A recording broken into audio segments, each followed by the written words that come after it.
Welcome to week 2 of I hope that you're feeling energized, motivated, and focused for the week ahead. And don't worry if you aren't, because everything that we are doing is aimed towards helping you to feel more balanced, more energized, and to feel like you've got control over your life. Last week's focus was designed to set you up for success for the weeks ahead. The main focus with this was to put you in a positive mindset and to allow you to start being kinder to yourself. So, like with any habit changes, there will always be a sense of discomfort. So, don't worry, that is completely normal. And if you have any issues with that at all, you know you can reach out and talk to me. So, I'm only a message away if you need me. This week, we are stepping the pace up a bit and we are focusing more on our kitchen clear out, caffeine intake, and relaxation. So these are things that can sound quite simple to make changes with, but when you're not sure how to do that, it can be quite difficult. So we are going to delve into these 3 key learning areas over the coming week. Some things to keep in mind and some reminders. Everything with regards to this is included in your booklet, but I'll just quickly touch on it. Any supplements that I recommend will be done through Health Path. These are practitioner standard supplements that I know and trust the efficacy and the results with these supplements. If they cannot be sourced on Health Path, I will recommend them through Natural Dispensary or Amrita. I have also set up an Amazon shopping list for you. These are all of the recommendations that I'm making for you to make it easier to make these habit changes. Our key focus and objectives for this week are realistic habit changes. Understanding that the most important habit changes are those that we overlook and don't pay much attention to. So we will know a lot more about that by the time the program is over. Focusing on the fundamentals. We get distracted with wanting a magic pill or a quick fix, when in reality, if we focus on the fundamentals and do them well, we can feed into transformational change. Consistency is the last focus, and in reality, every transformational change starts with one single step.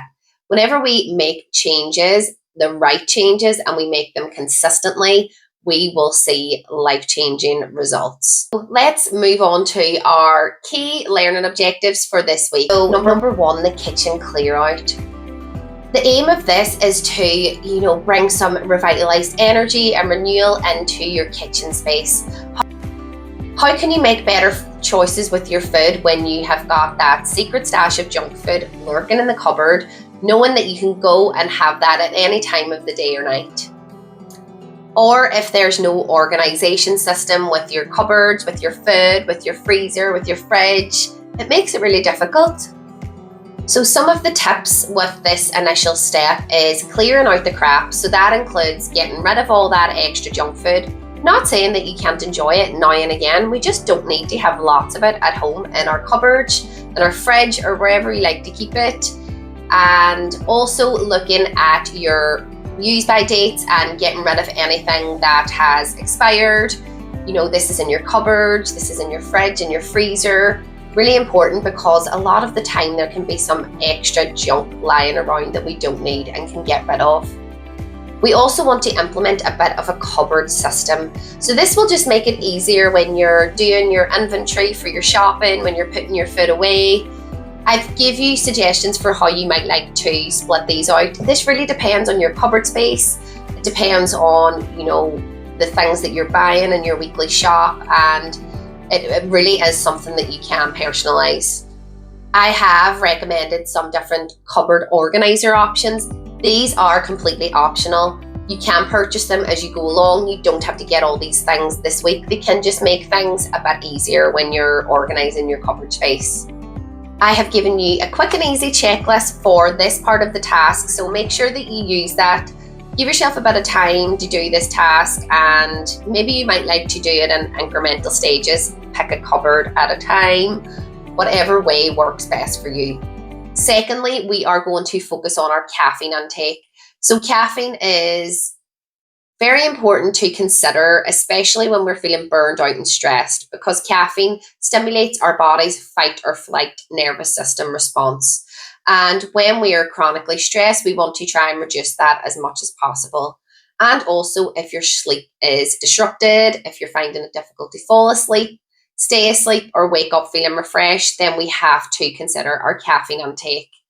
What I want you to do this week is consider the amount of caffeine that you're drinking. So if you're currently drinking 10 cups of caffeinated drinks a day, then I want you to try and reduce this down by a few.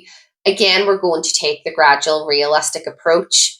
We are working towards the goal of 2 caffeinated drinks a day. But like I said, progress, not perfection. If you're having 10, reduce it to 7. Just steps in the right direction and keep working towards that goal of having your 2 a day. And we also want to have a caffeine curfew. So caffeine can take 12 hours to metabolize in the body. That can affect your sleep massively if you're having caffeine later in the day. Optimum cutoff point for caffeine is 12 p.m. But if you're currently having a caffeinated tea or coffee at 9 o'clock at night, then it's not realistic to cut off at 12 p.m. We want to avoid having withdrawals. So I would say aim for, an evening time cutoff if that is your reality currently, but just aiming towards having your caffeine earlier in the day and aiming towards that 12 p.m. cutoff in the long run. And lastly, we want to look at the type of caffeine that we're consuming. So considering that a good quality coffee or green tea is going to be much better than having a lot of caffeinated fuzzy drinks, sugary drinks. So with that, we are also going to be considering our sugary fuzzy drinks and our diet fuzzy drinks to be included in the caffeinated drinks section. So reducing the intake and, cutting off the time that you're having those. Caffeinated fuzzy drinks, diet drinks, sugary drinks are not something that we have to include. So, we would like to go towards mostly elimination of these. If you're having 1 or 2 a week, then that's not going to be an issue. But if you're having 1 or 2 a day every day, then that's not great. Not good for the gut, not good for that nervous system response, and lots of other things. Taking into consideration, the diet fuzzy drinks and the sugary fuzzy drinks have artificial sweeteners, they actually make us crave more sugar. They change how we taste sweet foods because they are so sweet, and they also can have a negative impact on gut health. Lastly, this week, I want you to focus on relaxation. It can be really difficult to relax and unwind when you've been feeling burned out or stressed for a very long time. So we want to try and find little pockets in the day that we can invite some relaxation. I want to set you up for success with this, and I only want you to commit to 5 minutes a day and just choose something that is relaxing for you. This is very personal. Again, I love cooking. I find that relaxing. Other people think that is their idea of hell. So I think you really need to play around with this. Reading, listening to a podcast. I've recommended some books and some podcasts for you. Music, crossword, word search, some crafts, some colouring in. Really play around with this. I want you to add this 5 minutes on top of the breath work that you're already doing. So if you want to extend your breath work and meditation, perfect, that's fine. I've also included some yoga stretches. The list is really endless here. You really do have to play around with it and do what works for you.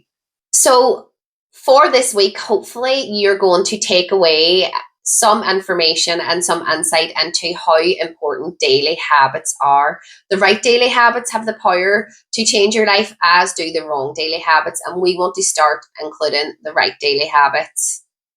We never want to overlook the simple habit changes. These are the fundamentals. These are the building blocks for supporting your health, your energy, your focus, and your motivation.